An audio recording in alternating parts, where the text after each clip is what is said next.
यूहन्ना की इंजील और उसका 19वां बाब जो 42 आयात पर मुश्तमिल है। इस पर पिलातुस ने यीशु को लेकर कोड़े लगवाए और सिपाहियों ने कांटों का ताज बनाकर उसके सर पर रखा और उसे अरगवानी पोशाक पहनाई और उसके पास आकर कहने लगे, ऐ यहूदियों के बादशाह आदाब, और उसके तमांचे भी मारे।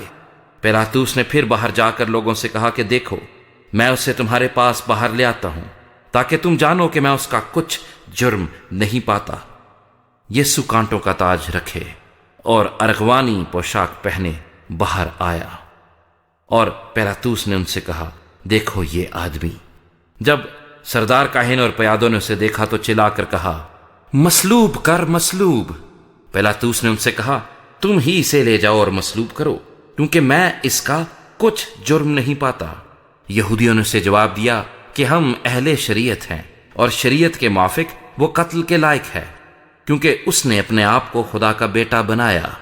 जब पिलातुस ने ये बात सुनी तो और भी डरा और फिर कले में जाकर यीशु से कहा, तू कहाँ का है? मगर यीशु ने उससे जवाब न दिया। बस पिलातुस ने उससे कहा, तू मुझसे बोलता नहीं? क्या तू नहीं जानता कि मुझे तुझको छोड़ देने का भी इख्तियार है और मसलूब करने का भी इख्तियार है? यीशु ने उसे जवाब दिया कि अगर तुझे ऊपर से ना दिया जाता तो तेरा मुझ पर कुछ इख्तियार ना होता। इस सबब से जिसने मुझे तेरे हवाला किया उसका गुनाह ज्यादा है। इस पर पिलातुस उसे छोड़ देने में कोशिश करने लगा, मगर यहूदियों ने चिल्लाकर कहा, अगर तू इसको छोड़े देता है तो कैसर का खैर खा नहीं। जो कोई अपने आप को बादशाह बनाता है वो कैसर का मुखालिफ है। पिलातुस ये बातें सुनकर यीशु को बाहर लाया और उस जगह जो चबूतरा और इब्रानी में गब्बा कहलाती है, तख्ते अदालत पर बैठा। ये फसह की तैयारी का दिन और छठे घंटे के करीब था। फिर उसने यहूदियों से कहा, देखो ये है तुम्हारा बादशाह। बस वो चिल्लाए कि ले जा, ले जा, उसे मसलूब कर। पिलातुस ने उनसे कहा, क्या मैं तुम्हारे बादशाह को मसलूब करूं? सरदार काहिनों ने जवाब दिया कि कैसर के सिवा हमारा कोई बादशाह नहीं। इस पर उसने उसको उनके हवाले किया कि मसलूब किया जाए। बस वो यीशु को ले गए और वो अपनी सलीब आप उठाए हुए उस जगह तक बाहर गया जो खोपड़ी की जगह कहलाती है, जिसका तर्जमा इब्रानी में गुलगुता है। वहां उन्होंने उसको और उसके साथ और 2 शख्सों को मसलूब किया, एक को इधर एक को उधर और यीशु को बीच में।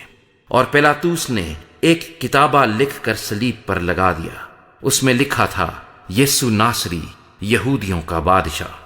उस किताबा को बहुत से यहूदियों ने पढ़ा, इसलिए कि वो मकाम जहां यीशु मसलूब हुआ शहर के नजदीक था और वो इब्रानी, लेतीनी और यूनानी में लिखा हुआ था। बस यहूदियों के सरदार काहिनों ने पिलातुस से कहा कि यहूदियों का बादशाह न लिख, बल्कि ये कि उसने कहा, मैं यहूदियों का बादशाह हूं। पिलातुस ने जवाब दिया कि मैंने जो लिख दिया वो लिख दिया। जब सिपाही यीशु को मसलूब कर चुके तो उसके कपड़े लेकर 4 हिस्से किए, हर सिपाही के लिए एक हिस्सा, और उसका कुर्ता भी लिया। ये कुर्ता बिन सिला सरासर बुना हुआ था, इसलिए उन्होंने आपस में कहा कि इसे फाड़े नहीं बल्कि इस पर कुरा डालें ताकि मालूम हो कि किसका निकलता है। ये इसलिए हुआ कि वो नविश्ता पूरा हो जो कहता है कि उन्होंने मेरे कपड़े बांट लिए और मेरी पोशाक पर कुरा डाला। चुनाचे सिपाहियों ने ऐसा ही किया और यीशु की सलीब के पास उसकी माँ और उसकी माँ की बहन मरियम किलोपास की बीवी और मरियम मगदलीनी खड़ी थी। यीशु ने अपनी माँ और उस शागिर्द को जिससे मोहब्बत रखता था पास खड़े देख कर माँ से कहा, ऐ औरत, देख तेरा बेटा ये है। फिर शागिर्द से कहा, देख तेरी माँ ये है, और उसी वक्त से वो शागिर्द उसे अपने घर ले गया। इसके बाद जब यीशु ने जान लिया कि अब सब बातें तमाम हुई ताकि नविश्ता पूरा हो, तो कहा कि मैं प्यासा हूं। वहां सिरके से भरा हुआ एक बर्तन रखा था। बस उन्होंने सिरके में भिगोए हुए स्पंज को जुफे की शाख पर रखकर उसके मुंह से लगाया। बस जब यीशु ने वो सिरका पिया तो कहा कि तमाम हुआ और सर झुकाकर जान दे दी।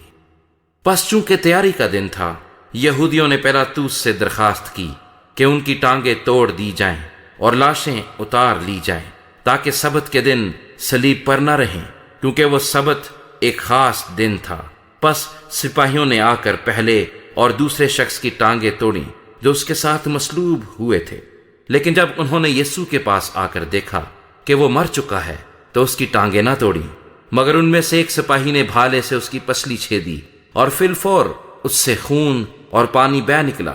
جس نے یہ دیکھا ہے اسی نے گواہی دی ہے، اور اس کی گواہی سچی ہے، اور وہ جانتا ہے کہ سچ کہتا ہے، تاکہ تم بھی ایمان لاؤ۔ یہ باتیں اس لیے ہوئیں کہ یہ نوشتہ پورا ہو کہ اس کی کوئی ہڈی نہ توڑی جائے گی۔ پھر ایک اور نوشتہ کہتا ہے کہ جسے انہوں نے چھیدا اس پر نظر کریں گے۔ ان باتوں کے بعد ارمتیا کے رہنے والے یوسف نے، جو یسوع کا شاگرد تھا لیکن یہودیوں کے ڈر سے خفیہ طور پر پیلاطوس سے اجازت چاہی کہ یسوع کی لاش لے جائے۔ پیلاطوس نے اجازت دی، پس وہ آ کر اس کی لاش لے گیا، اور نیکودیمس بھی آیا جو پہلے یسوع کے پاس رات کو گیا تھا، اور 50 سیر کے قریب مر اور عود ملا ہوا لایا۔ پس انہوں نے یسوع کی لاش لے کر اسے سوتی کپڑے میں خوشبودار چیزوں کے ساتھ کفنایا، اور جس طرح کے یہودیوں میں دفن کرنے کا دستور ہے، اور جس جگہ وہ مصلوب ہوا وہاں ایک باغ تھا، اور اس باغ میں ایک نئی قبر تھی جس میں کبھی کوئی نہ رکھا گیا تھا۔ پس انہوں نے یہودیوں کی تیاری کے دن کے باعث یسوع کو وہیں رکھ دیا، کیونکہ یہ قبر نزدیک تھی۔